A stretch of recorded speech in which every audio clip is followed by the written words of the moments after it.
So I have my bike in the lowest gear. I have it in gear 1. I have a 1x10 drivetrain, and I'm just going to turn the pedal 1 revolution and see how far the wheel goes, or how fast the wheel goes. And as you can see, it's not very fast or far, so the distance that it will travel will be quite minimal. Now, if I then put my gear onto the 10th gear and do 1 pedal revolution, notice the wheel goes much faster.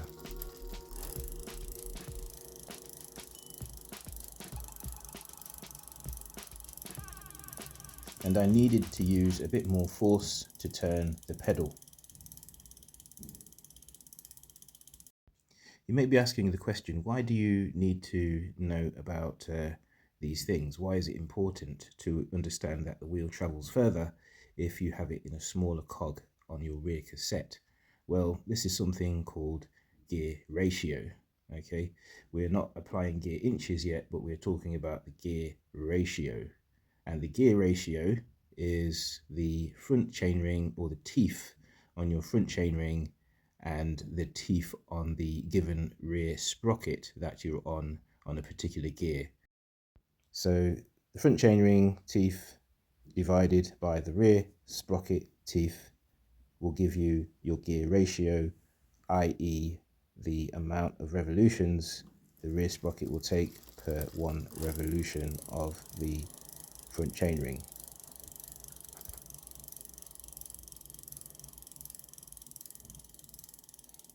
Well, look, for most of you, it may not be that important. You may not ride your bike enough or for long journeys to even want to work out the amount of teeth that you have on each cassette. You just take it to the bike shop and they do whatever they need to do with it. And that's fine. There's absolutely nothing wrong with owning a bike and not knowing, your gear inches and your gear ratio. But I'm going to explain why it would be quite useful if you were to know. Okay, so this is the relationship between the front chainring and the rear cog that will explain the gear ratio.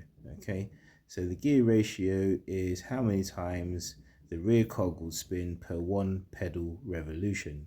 Simple. And to work out your gear inches, it's simply taking that gear ratio that you've worked out, the front chainring divided by the rear cassette, times the diameter of the wheel and tire.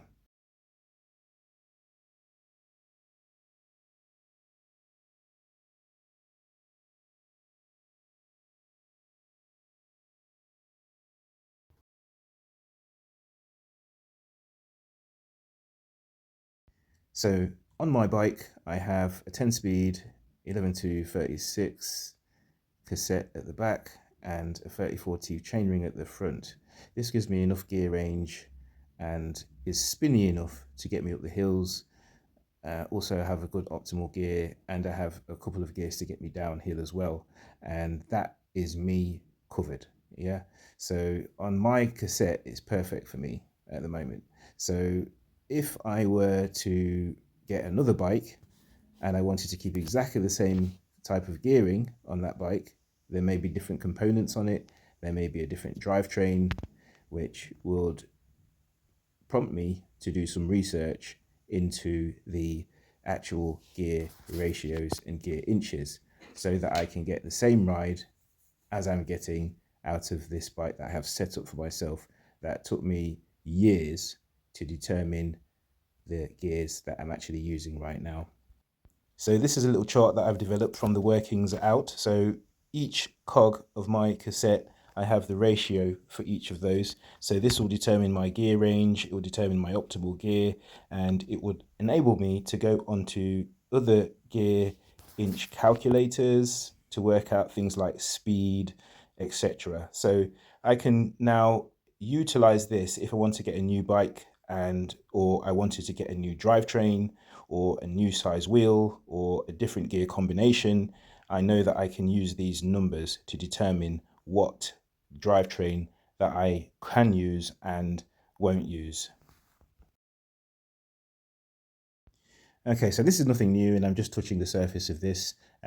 This is just to give you a basis to start off with to the novice riders who have never used this concept before, in terms of picking a new bike and working out what the best gear ratio is for yourself. There's so many videos on YouTube as well, including this one. And I just suggest that you do a little bit of research, make sure you know the amount of teeth that you have on each of your cassette as well, because that is the basis of you using things like the gear inch calculators, which you find online, and to understanding about drivetrains and gearing and the best, the best gears for your performance, really. So if you found this video interesting, please like and subscribe. Thank you for watching, and peace.